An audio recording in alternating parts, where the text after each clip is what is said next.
It is April, which means it is time for March's reading wrap up.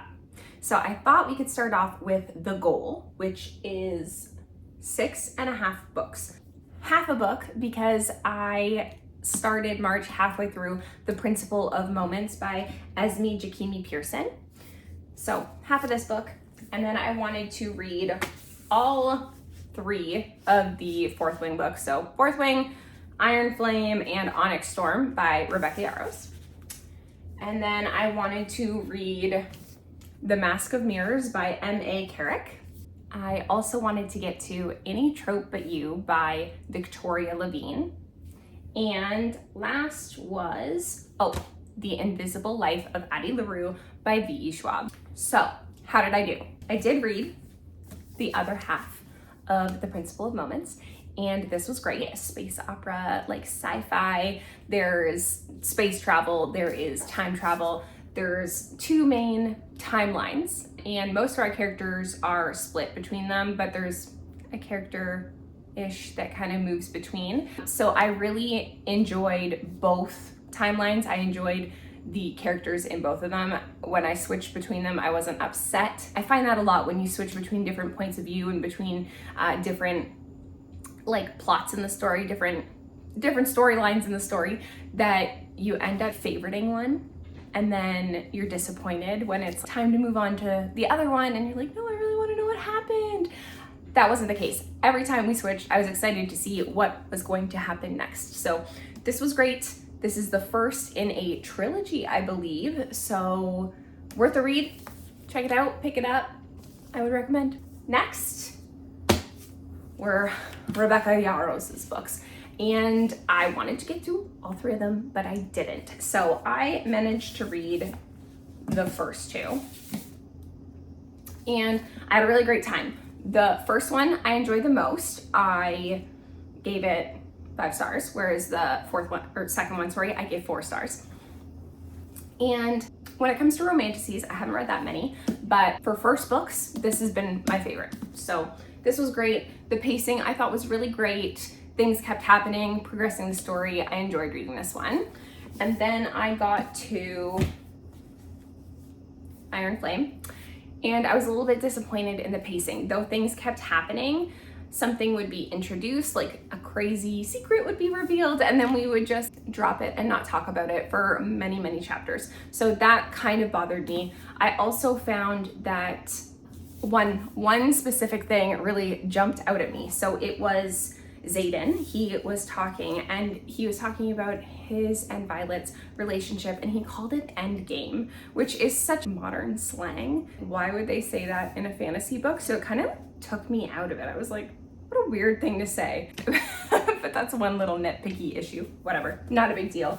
What I did want to touch on today was something I didn't talk about in my review of Fourth Wing, and that was how many similarities I saw between this book and this book. It kind of blew my mind. I was texting my friend who really has been wanting me to read Fourth Wing, and even though she hasn't read this one, I had to say something because the beginnings are so similar. It's crazy. If you don't know, Brandon Sanderson's Skyward is his YA series, and this is not in the Cosmere. This is a sci-fi series, so not fantasy, but it's people in fighter jets. So the similarities that I saw between the 2 books, our main characters are both female. Whatever. that's not crazy. But they're both going to a school to learn to fly and fight in a war. Both of them have very well-known parents.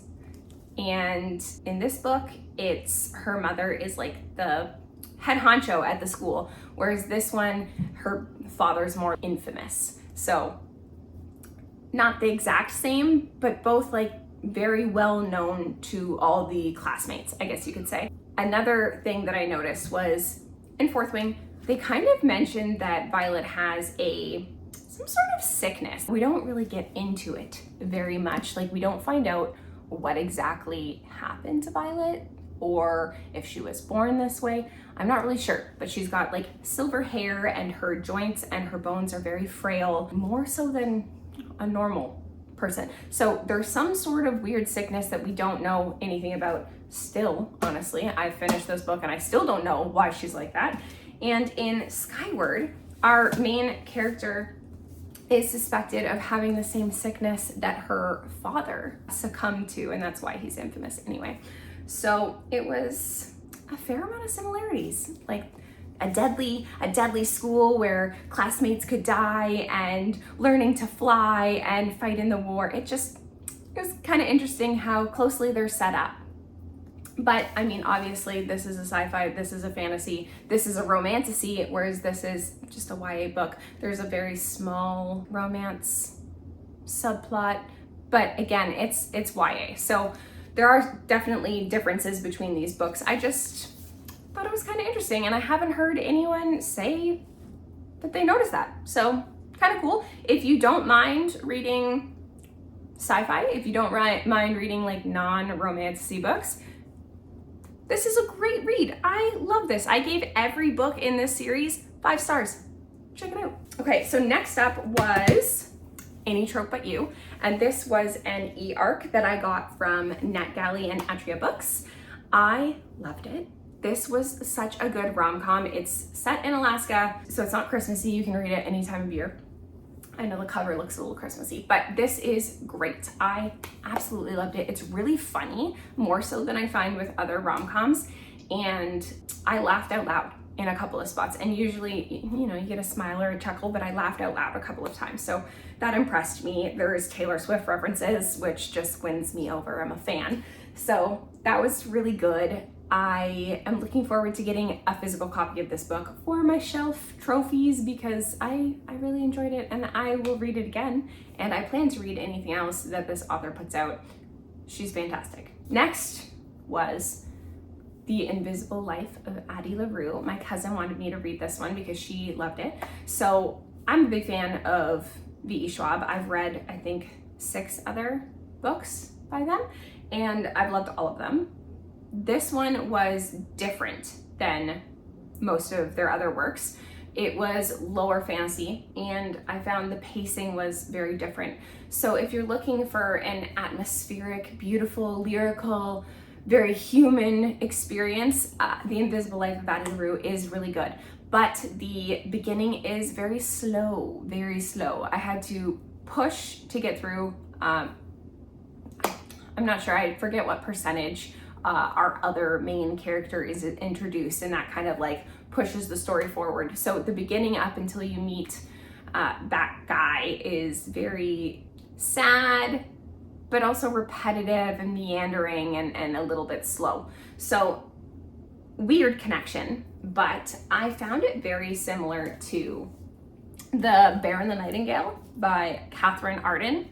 This is a fantasy book for sure, but it is very slow at the beginning, but worth it in the end. This is 3 books in the series, and I find that the second 2 have better pacing, but this one reminds me of Addie LaRue because the beginning, you know, it starts out with a girl who doesn't really fit into the time they're born, where, you know, they're dreamers. They want to go off. They want to see the world. They don't want to settle down and start a family, which, you know, I get it. That sounds great. That's a good time. Everyone should be able to go out and explore. So the beginning, similar. And the fact that I find the beginning is slower to start into the story is similar. So if you read this one and you didn't mind that, and it's more getting vibes and, you know, small amounts of magic and that type of thing, then I find them similar. They're both really good. I still would recommend both of them,